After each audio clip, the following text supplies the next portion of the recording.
5 Live Formula One.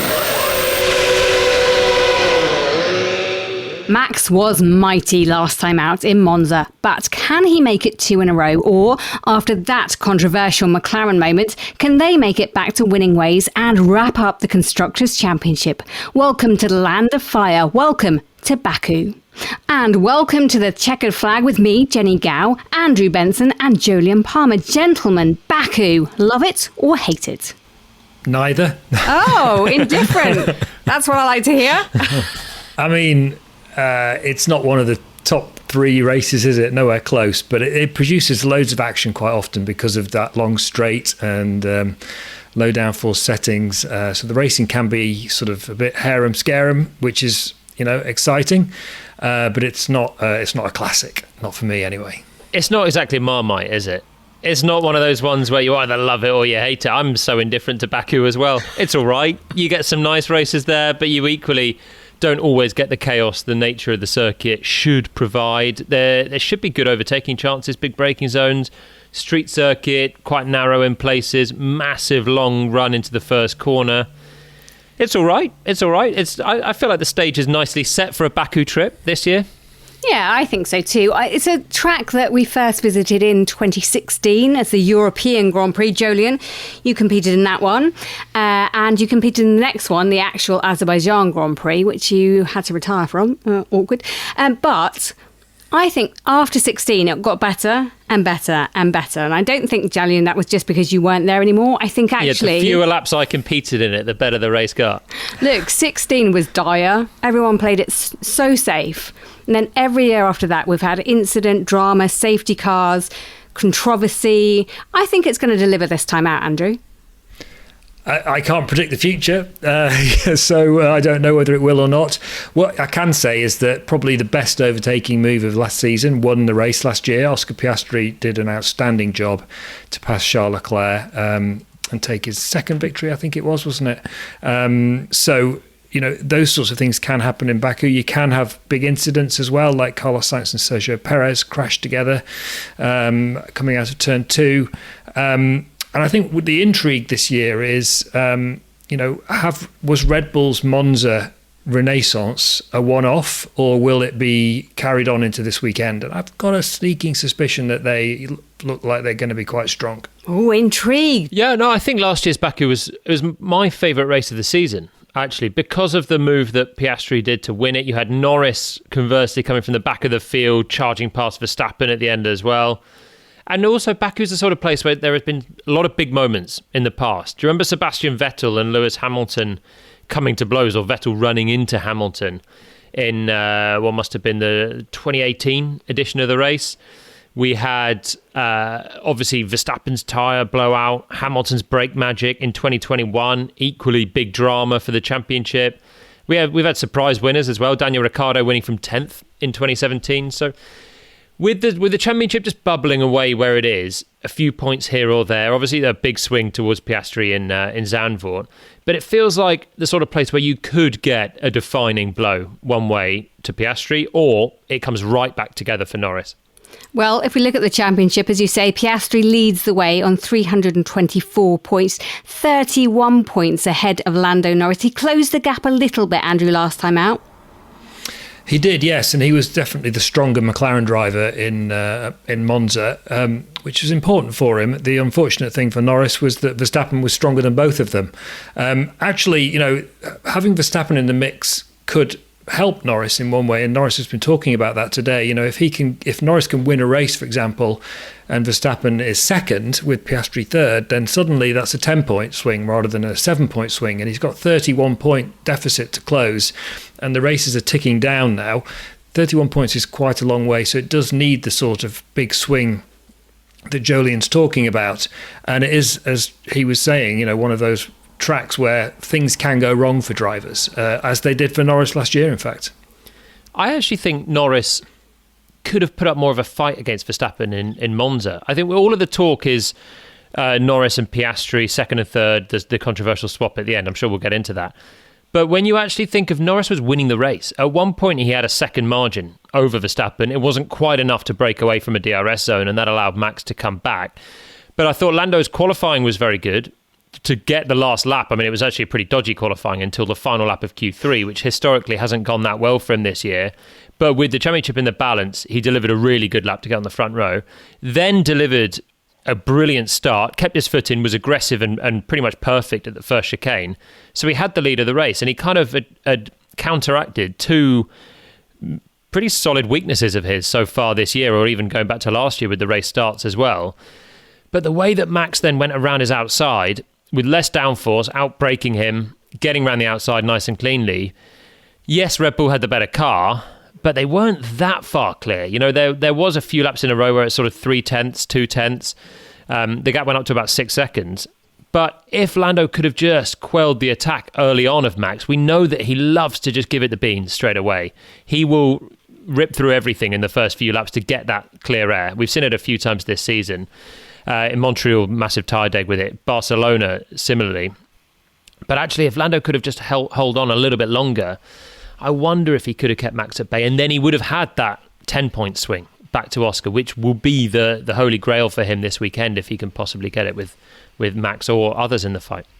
We'll talk more on that in a minute. Just looking at the Constructors' Championship, it could be won this weekend. Of course, we'll dive deeper into this as we go through the programme. But Andrew, just tell us the permutations. It's quite simple if you look at it from the headlining. Yes, well, basically, McLaren are going to win the Constructors' Championship this weekend if they outscore Ferrari by at least 9 points. Now, given their form, the relative form of the two teams, you would think that was pretty easy. There are other things in the equation, obviously Mercedes and Red Bull, but that involves McLaren not being outscored by both those teams, 12 points in the case of Mercedes and 33 points in the case of Red Bull. Again, on form, even if Verstappen wins, it's almost impossible to imagine Red Bull outscoring McLaren by 33 points this weekend. So it looks like pretty much a slam dunk unless things go really badly south for McLaren. It's kind of ironic if you think back to this time last year when we were in Baku. It's when McLaren took the lead of the Constructors' Championship. This time last year. Now, they're so far ahead that it looks like they could wrap up that Constructors' Championship with more rounds left than anyone else ever before. Jolien, the turn of events, the success that McLaren have seen this year, you can't say anything but it's very impressive. Yeah, really impressive. The bigger turnaround was a couple of years ago, wasn't it? When they went from the very back of the field to suddenly being able to challenge at the front. And then they just found gains every time they put performance on the car. And as you say, this time last year, it was a bit earlier. It was in the summer when Lando started to become a title contender with Max. And I feel like that's continued. Other teams, Ferrari particularly, fallen away this year. They tried to do a little bit, probably too much with their car in a stable set of regulations and didn't quite nail it.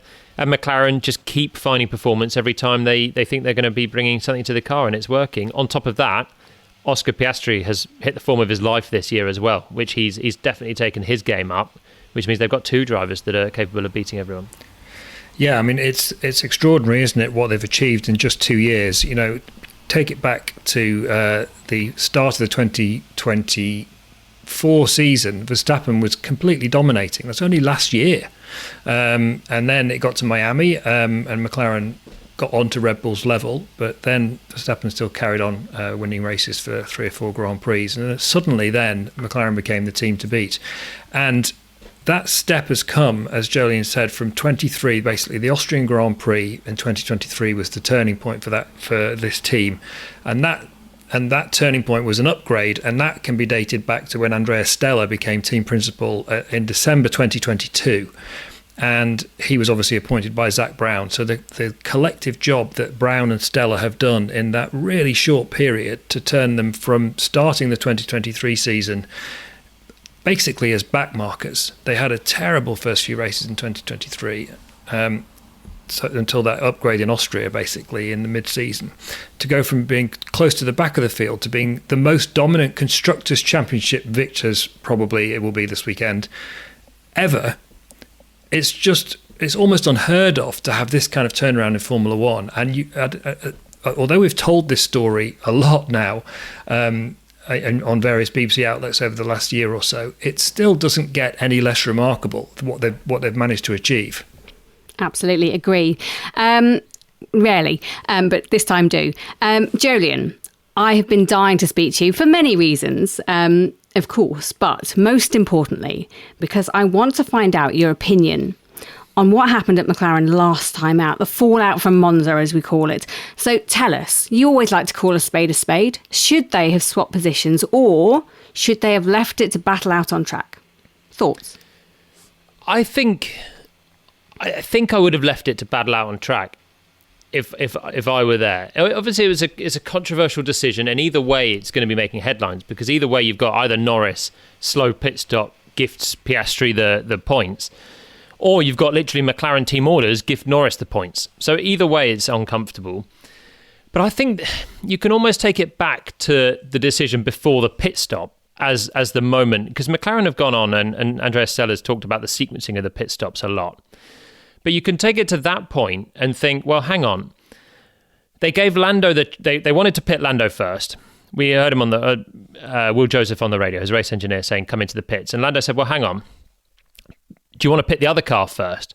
This was to cover off Charles Leclerc, who was going longer, and they had about a 3 second margin to Leclerc with Piastri. So Lando said, do you want to pit him first? And they said, yeah, okay, we will. And he said, well, not if I'm going to be undercut. And they said, no, don't worry, we're not going to undercut you then.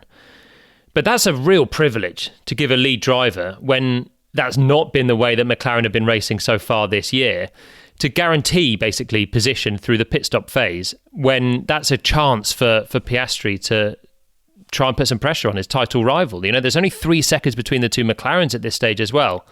And that is sort of the precursor to everything that happened. Piastri comes in. He's then told on his outlap, by the way, don't worry about hammering it, because you're going to stay behind Lando. That's what we've decided. Turns out he's not, because Lando had the slow stop. And at that point, you think, that's how racing goes. It's tough stuff. You know, I've had slow pit stops. It's extremely annoying. It happens to everyone. We heard Max Verstappen say, what? They're changing the order around because of a slow pit stop. People couldn't really imagine that, you know, that bit of bad luck would be overturned by McLaren. But they did, because of the way that they sequenced it. And this is Andrea Stella's reasoning back to the decision to pit Oscar first and not Lando.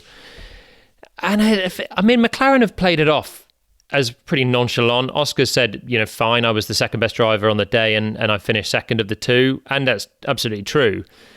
But the sort of meddling to that degree feels a little bit uncomfortable when they are the only two drivers that can win the title. They will win the constructors. That's in the bag. One of them will win the title, and you're choosing to get one of them out the way for the other. I can see the logic of why they did it, having got themselves in that situation. You know, they ended up creating the situation inadvertently for themselves.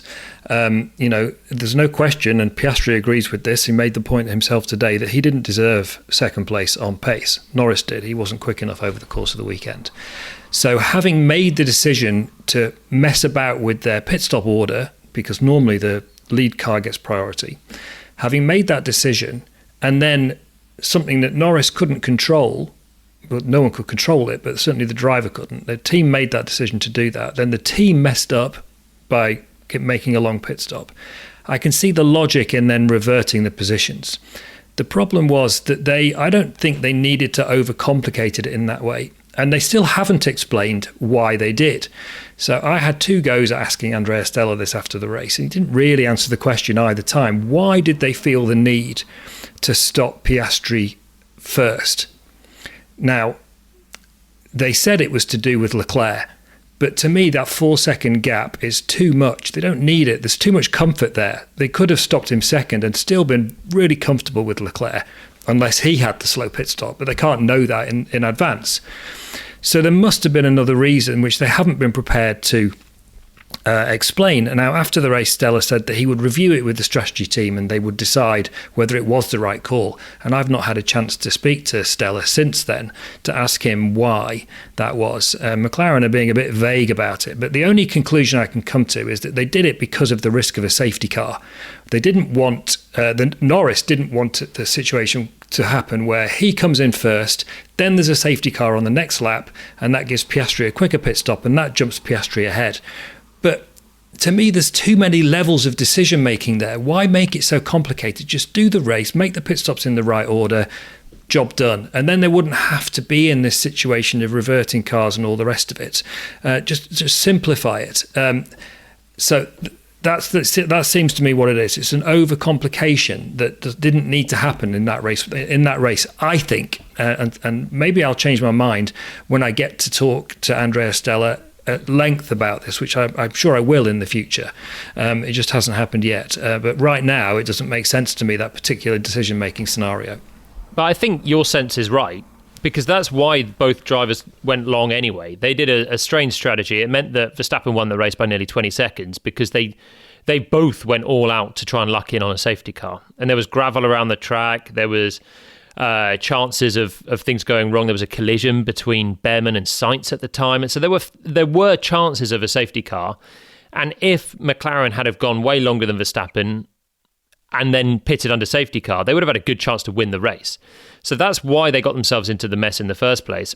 But then asking Lando in the race, I think that's what's in his mind. Is he's thinking, well, hey, hang on, we've hung on here 10 laps for a safety car. I don't want to pit now, and then the next lap there's a safety car, because then I will get beaten by Oscar, and then that'll be the race. They're not going to swap that back. And it's what happened if you remember the Miami sprint this year. It was only for 1 place difference. It was first or second in the sprint. It's a 2-point swing. But there was a safety car at exactly the moment that Piastri had already pitted. Norris was coming in the pits and he won the race. So they know all too well is how Norris won his first race last year in Miami too. He knows only too well the importance of a safety car. So effectively, Lando was asking to have his cake and eat it with A, pit him first, but I don't want to be undercut. So that's absolutely covering off that. And then B, if there is a safety car at some point, I'll just benefit from it anyway. So he's covered off both sides. It's a no-brainer decision from Lando. But for McLaren to allow that and then manipulate it to get him back in front, that's the bit I think, if I was Oscar, it would. I think I'd resent it a little bit, especially when you consider other races this year, particularly Hungary, when Lando had the one stop, Oscar was on the 2 stop. In that Grand Prix, there was a big difference between them in terms of where they were on track. There was a car between them in the first stint, George Russell. There was a good gap. Piastri was clearly the lead driver, but they inadvertently put Norris on by far the superior strategy, and he won the race. And they weren't reverting that to get its natural order back. And I think in the next week, that might have started to play on my mind a little bit if I was Piastri, just thinking, this kind of sucks a little bit that I keep seeming to be on the wrong end of things here. Obviously, the Zandvoort reliability thing, but that's completely out of anyone's control. Yeah, and what's interesting about this, I think, is that, and this, I'm very clear. I want to be very clear about this. This is not me saying this. This is not my opinion. I'm just reporting what people have said in the paddock.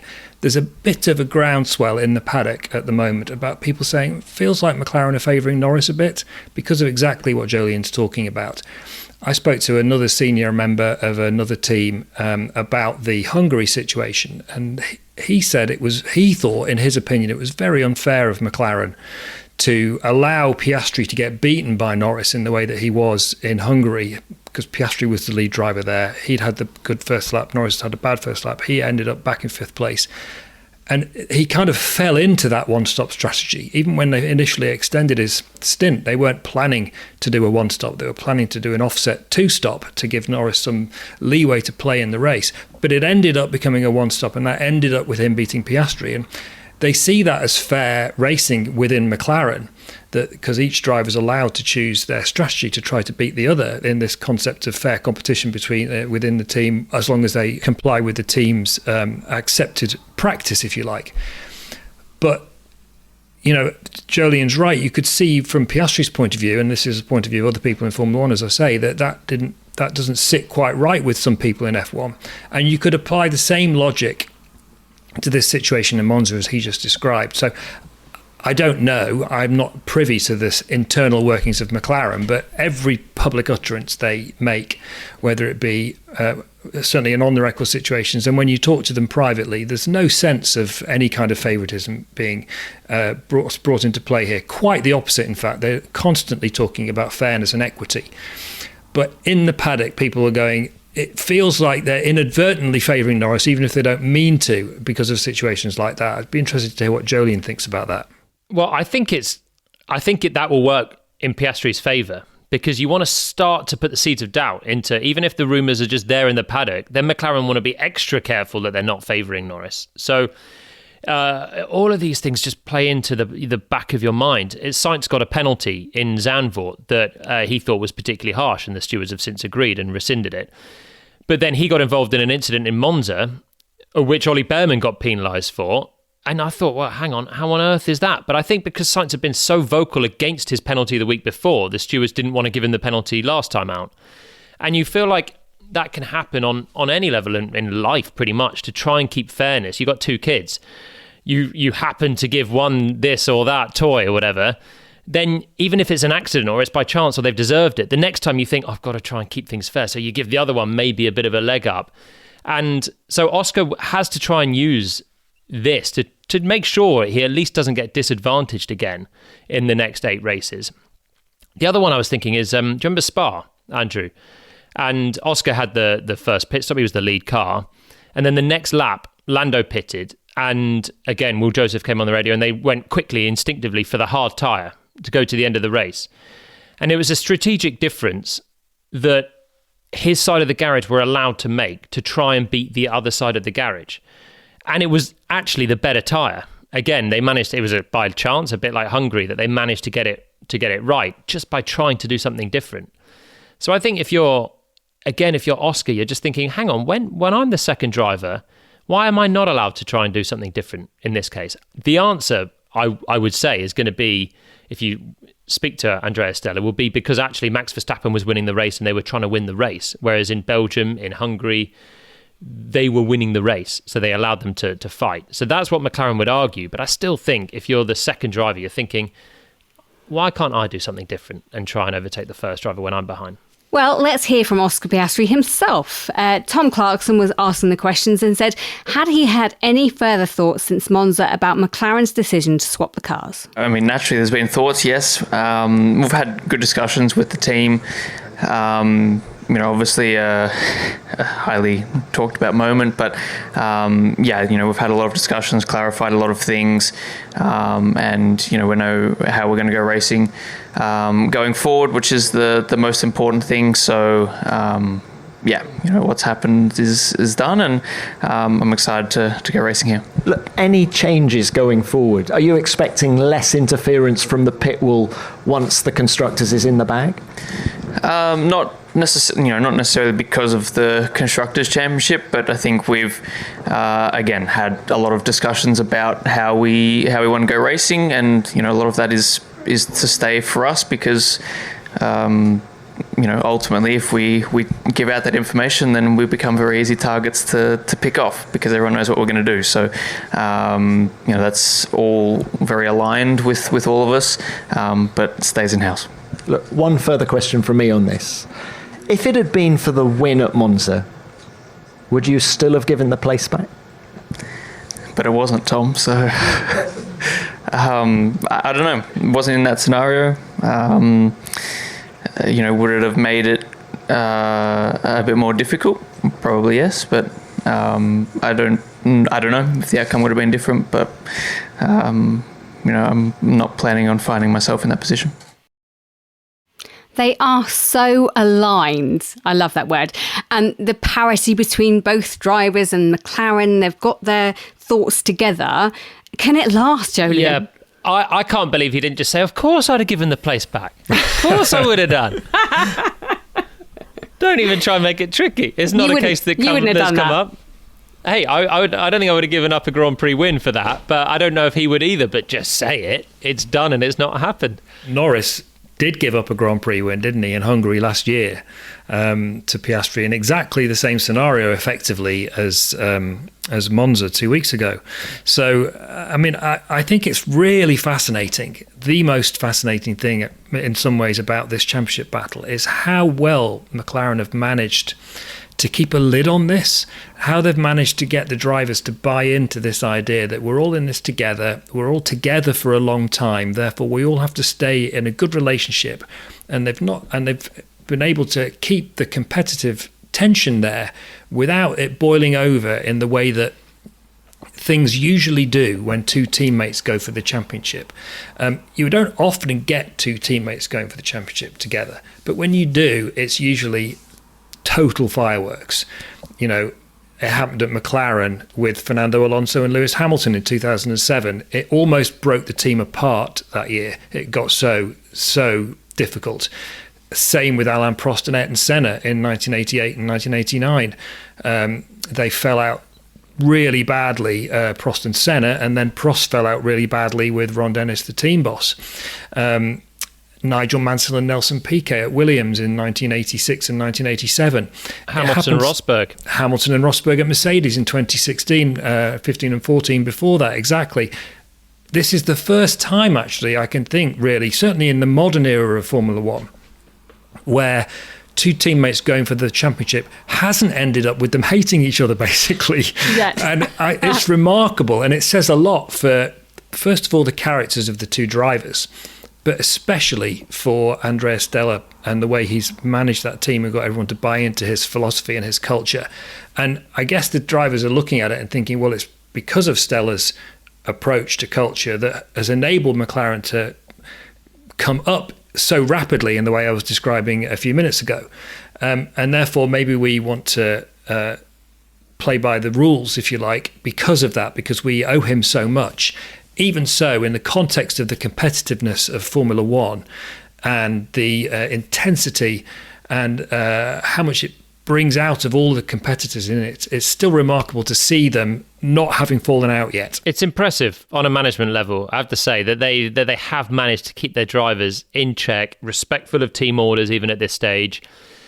I do think they need a lot of credit for that. I mean, it makes it for a less fireworky championship battle at the moment. There's still 8 races to go, and you never know what can boil over. But the respect that the two drivers still have for each other is clear to see.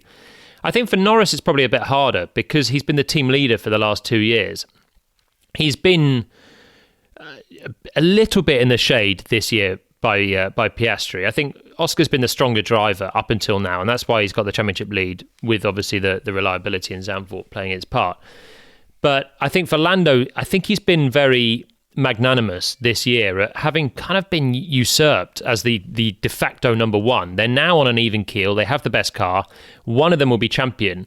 I think it would be quite easy for Norris to be a little bit more resenting, a little bit more guarded, a bit more shielded because of the way that he's been caught up by Piastri. But every time I speak to him after a session and he's been beaten by Oscar, he's still chirpy. He's still content with his performance. I'm always impressed with his demeanour after kind of losing races. Where it's Spa, he started on pole, finished second, thought that's going to hurt, but actually, I'm sure it will have done. But he's got the respect for the driver that beats him in it, and it helps to keep the team together as well.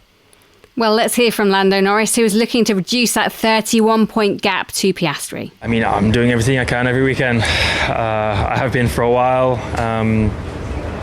The blow after Zandvoort was a tricky one, and I did everything I could last weekend. We couldn't win. We were simply not quick enough. The car wasn't quick enough, so shows we're vulnerable. But I don't necessarily think it's a bad thing. I need to try and use that as an advantage in a way. If we're just first and second every weekend, it probably makes my life even trickier, I would say. So, I'll try and make advantage and take advantage of that. But we're both, I think, performing at a high level, and it's going to be tricky. But I'm doing everything I can, and that's all I can ask for myself. If I look at the form book for this race, Piastri obviously won last year, his second race win. Norris hasn't done as well. His highest finish is 4th place. He's going to need to turn that luck around, turn his form around, Jolien, to be able to challenge and keep putting pressure on Piastri. He's not, in fairness, had the car to compete in Baku before. In 23, Baku was at the start of the season. So this was still when McLaren were absolutely in a trough. I think it was race 4 in the year. And it was before that Austria turning point where they became potential race winners. Last year, of course, he did have the car, but he got a little bit unlucky with the yellow flag in qualifying, was out in Q1. And in fairness, put in a really good recovery drive to get back ahead of Verstappen in the race. So the one time he was a bit unlucky in qualifying and he had a really good race. So I don't see this necessarily as one of Norris's best tracks. I think on paper it's the sort of 90-degree lowish speed corners are not necessarily great for him. Sometimes when he sort of works better on tracks where you can build up a real rhythm. Circuits like Austria, like Hungary, flowing circuits. This is not necessarily one of them, but I don't think he's going to have a real weakness here. I think is certainly one where they'll arrive and it'll be all to play for. Okay, talking about all to play for, Max Verstappen. Andrew, you alluded to it at the start of the show. Is he back? A Red Bull back? Well, we don't know yet, do we? And he's been very careful, Max Verstappen, today, Thursday, before Baku, to say he doesn't know either. But he was speaking very positively about the impact of new boss Laurent Mekies after the race in Monza, talking about how they're not taking these random decisions on setup, going one way and then another, a much more studied approach that they've adopted in the last few races. And they do seem, I think it was Charles Leclerc who was saying earlier that he thought Red Bull had found something in Monza and that he expected them to be up with McLaren again this weekend. Charles Leclerc, by the way, who's got the last 4 pole positions in Baku and who really is special around this track, unbelievably special around it. I don't quite know how he put the 21 Ferrari on pole in Baku, for example. That was some kind of all-time miracle lap. Maybe he'll do it again, who knows, but I can't see him featuring in the race with Ferrari's current performance level. But back to Red Bull, as I said at the beginning of the show, I think that I've got a sneaking suspicion that they did make a bit of a breakthrough for Red Bull in Monza. And although this isn't the sort of track that Verstappen likes, he also likes high-speed road courses. In fact, if you remember when Sergio Perez was his teammate, this was one of Perez's really strong tracks where Verstappen sometimes couldn't beat him. And for Verstappen not to beat Perez, and that says something. So it just goes to show how Verstappen doesn't really gel with Baku. But even so, I still think Red Bull will have a strong weekend this weekend. Well, here's how Max Verstappen responded when asked if Red Bull might be back following that victory in Monza. Let's wait and see. I mean, I don't know myself. Monza was, of course, a great result for us. Big boost for everyone, and I'm excited to be here, see how competitive we can be on this track. It's very difficult to tell. Also, with our car, I think we made some good steps forward, but we have to wait how it will behave on a track like this, which is of course very different, to Monza. That audio made it sound like he was in a cafe doing the washing up. It was so noisy. He's 94 points off Piastri. Just reassure me, guys. There's no way he can challenge, is there? No. Fine. The producer said, Andrew wants to say yes here. Come on, Andrew. I don't want to say yes, but be dramatic. You're thinking it could. It's too far, isn't it? But and McLaren are too good. It's too unlikely. But this is Verstappen, and if they really have found something, it's not mathematically impossible. So let's leave it at that. It's 8 races. Highly unlikely, but not mathematically impossible. So Red Bull are good on low downforce circuits. They've been really strong when you've taken out the downforce all year. Monza is obviously the absolute top of that. But if you even consider Silverstone, when Verstappen was on pole, they trimmed out the wing massively and the car worked. Jeddah, Verstappen was on pole, trimming out the wing and the car worked. Montreal, Verstappen was quick. He was on the front row, but Russell actually won on the day. But again, trimming out the wing. Basically, every time they trim out the wing, even in Spa, for the sprint race, they trimmed out the wing. The car worked pretty well. He managed to win the sprint, and then they added downforce for the race, and he was less competitive. So Red Bull, if all of the 8 races were low downforce circuits, I would still think he's not going to be in contention to win the championship from this far back. But I would at least have a little bit more hope for him that it wouldn't be a complete literal no, because the Red Bull car will be good on low downforce circuits, and I think it'll be competitive again in Baku.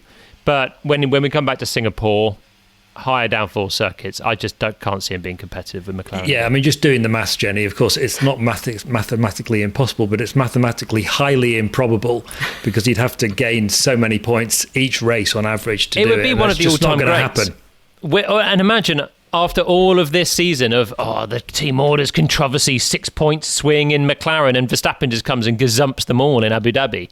One of the all-time sports stories if he did. But it would require a McLaren implosion of the level of 2007. And I don't see a McLaren implosion of the level of 2007 happening, because the outside forces that are acting on the team, and actually the internal forces that are happening on the team, are nowhere near at the level that Maybe they it's were. like a volcano. Maybe the pressure's just building, all of this, keeping it in a box internally, and suddenly just the small little trigger in Baku is going to send the whole team into a big explosion. Verstappen's going to win in his low downforce Red Bull. We're going to be speaking before Singapore saying, yeah, of course it's on.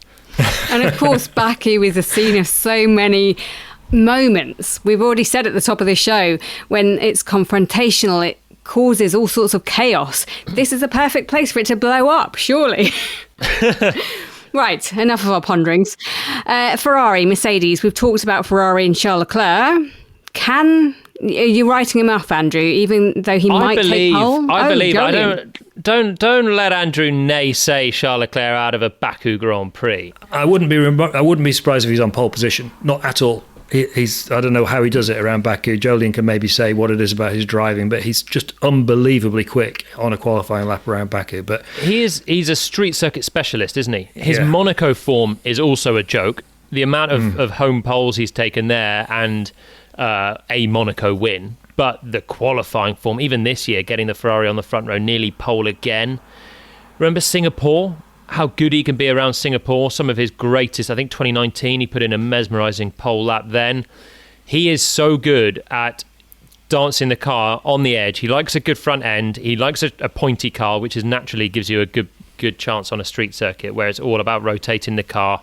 All of these slow 90-degree corners I was talking about Lando not necessarily loving. That is the nature of a street circuit. You get the front end working, you then scrabble around with the rear hopping on the edge of instability. And Leclerc's natural skill set is particularly good at that, and he is happy to take it all the way out millimetre to the wall. He's very good. I think he'll be right there for pole. Will he win the race? The race will obviously be harder, but his pole to win stat already is unpleasant to see for such a talented driver. I think one of the sad things about Charles Leclerc's reputation, in a way, is that people who don't look at the reality of Formula One look at that pole to win stat of Leclerc's and go, well, he's rubbish at racing, instead of realising what the actual facts are, which is that he's absolutely stupendous at qualifying, and he's putting Ferraris that aren't quick enough to win races in positions on the grid where they really don't deserve to be, and then they fall back to their natural position over a Grand Prix, because you can't hide a car's pace over 200 miles in the same way that you can over 4 or 5. So would this weekend be a good judge of actually how good Charles is in that Ferrari and how good Hamilton is getting in that Ferrari? Well, I mean, look, Hamilton's not had his best season, has he, by a long stretch, and he's still talking today about not being able to, not sure how the car's going to be, how he's going to react on this car that he's not familiar with, on this track that he's never driven this kind of car on before, even if he thinks the Ferrari might be quite competitive in Baku. To be fair to Hamilton, he's actually, since Miami, his competitiings to Leclerc they've been pretty close. But he's always been behind, pretty much, apart from the run of three out qualifyings in 4 races that he did in the middle of the summer, before he had those 2 difficult weekends in Belgium and Hungary. But he's going to have, he's had his work cut out all year to get on top of Leclerc in that Ferrari that he's not familiar with still, not happy with still, and so it's hard to see how he's going to get on top of him at the track where Leclerc's possibly better than he is anywhere else. But again, Ferrari are good at street circuits. They have a way of setting the car up. Softer suspension, as Jolyon says, it's nice and pointy, it's nice and drivable. So maybe Hamilton could be up there as well. And Mercedes, can we count them out or in? I think we've seen enough from Mercedes to count them out of a race win at this point. I think Russell will be... You'd expect to be there or thereabouts for a distant shot at a podium. That's basically where he is every weekend now. Montreal was clearly the outlier. It's a circuit that they're especially good at. Cooler temperatures, street circuit, lower downforce, a little bit like Baku. But, I mean, Antonelli's just still on the rebuild of confidence, isn't he? If he can get close to Russell, that's a good weekend for him. And if Russell can get close to a podium, that's a solid enough weekend for Mercedes, but they've just been outdeveloped this year. Andrew, George actually missed press day today. No, that he won't be there for this weekend's practice and race. Well, they're not saying that there is a threat, and I'd be surprised if there was. Formula One drivers, when it comes to driving a racing car, they'll put themselves through a lot physically, which they're not prepared to do to talk to us, unfortunately. So, outrageous! And who can blame them? And on the subject of Antonelli, it was interesting after the Italian Grand Prix that Toto Wolff basically gave his first critical press conference about Antonelli, calling his race underwhelming, a word that he used 4 times in one answer. Just to ram that home. Yeah, and the answer wasn't very long even. And Antonelli today has been talking about he's glad to have the European season behind him, and these flyaway races, as people in Formula One call them, where he's got more time to himself. And he's obviously had a chat with Toto Wolff in the gap between Italy and Baku, which has fundamentally been focused on, just have a calm weekend. Stop making the mistakes in practice that put you on the back foot for the rest of the weekend. What's going to be interesting is to see whether he can actually do that. One other thing we need to talk about, sprint races. Hey, they're back. They're here to stay, it looks like, and maybe more going forward. But next year, we have 6, and one of them, Jolyon, is at the British Grand Prix at Silverstone. Which had the first ever sprint race, I seem to recall, back in the 2021. dramatic year of 2021. Yeah, what a weekend that was. Some of the other ones are more questionable for me next year. Singapore hosts a sprint. That's bonkers to me. The Netherlands hosts a sprint. The final Dutch Grand Prix will see a sprint race. And Canada could be an all right sprint. I think that's a good one, Canada. Singapore is still a bit confusing, and the thought that maybe they'll have up to half the races as sprint races going forward because people don't have the concentration, the younger fans aren't that engaged, that's questionable.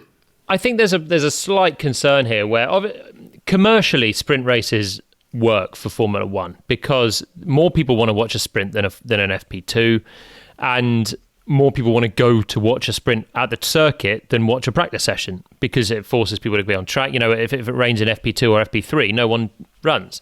Whereas it's a session that counts on a Friday and a Saturday morning. So it drives the numbers technically. Does it mean that the Grand Prix can be less interesting because you've already seen the sprint? I wonder if it possibly does.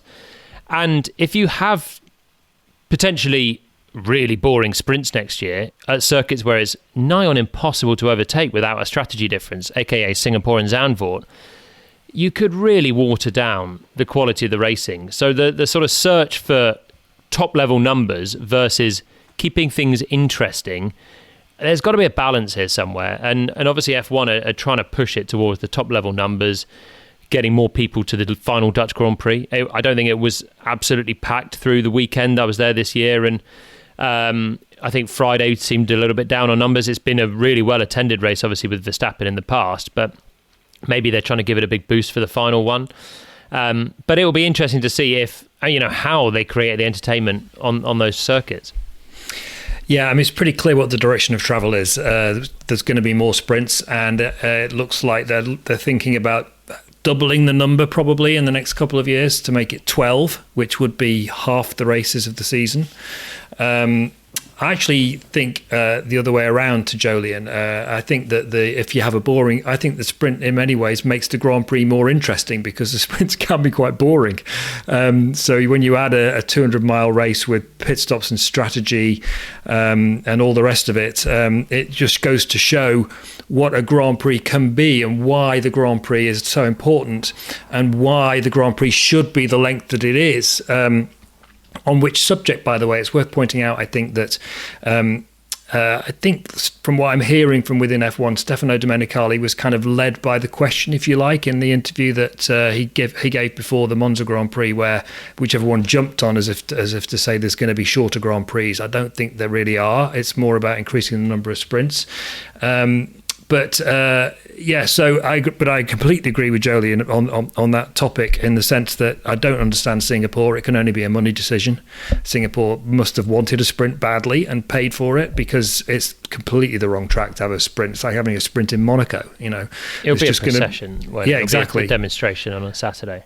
But sprints can be processions pretty much anywhere, can't they? And so that's what's I wrong do with them. agree. And that's why, I would never prefer to watch a sprint than a Grand Prix, but I more meant that in some sprints you see the trend that you are going to see the next day. So it's like watching the dummy run, isn't it? It's literally like watching a practice match of exactly the same teams lining up the next day, and then we're not going to be shocked when actually the degradation is quite high, or actually Red Bull seem to be really competitive here, or actually the Ferrari pace, they just can't hold on in the race. And all of these questions you'd have into the Grand Prix, whereas if you've already seen the Ferrari, they will just drop away after 10 laps. It's not that interesting then watching them start at the front on Sunday, is it? Because they're going to drop away. Right, tell me what's going to happen this weekend. Predictions, please. I want to know if you think who's going to win the race, firstly, but if you think McLaren are going to win the championship this weekend. I know you can't see into the future, Andrew, but that's what we're paying you for at this precise moment. Go. Yes, McLaren will become constructors' champions this weekend. I don't see how they can't be unless the wheels fall off both cars, pretty much. What's going to happen in the race? I'm going for a Piastri win, I think. Not that we need that for the championship in terms of the openness of the championship, but I've got a feeling. Maybe I'm wrong. So, of course, McLaren win the championship unless Mount Etna erupts somewhere. Leclerc's going to win the race, though. I've tied my colours to the mast this year because I said earlier on about summertime, Ferrari will win. So every time I think they've got a chance, I have to just plump for a Ferrari win. And I'll probably say the same before Singapore as well, I was going to say, if I was going to stick my neck out, and then I'll be done with Singapore, it. Okay? Yeah. So I'm on a trio of Monza, Baku, Singapore. It didn't work in Monza, but I'm going to go for a Leclerc win on his special circuit, Piastri, and stick with Verstappen on the podium. Again, not great for the championship, though. For me, McLaren will win this weekend, the championship, and they'll probably make it a 1-2 because they'll bounce back in a way that only they can this year around this track. And our prophecy of Max Verstappen suddenly winning the title and all blowing up at McLaren won't come to fruition. But that's just my thoughts. Thank you so much to Jolyon, to Andrew. And you can hear the Azerbaijan Grand Prix on Sunday with lights out at midday. We'll have live commentary on BBC Radio 5 Live and on Sports Extra 2 on BBC Sounds. This has been an IMG production for BBC Radio 5 Live.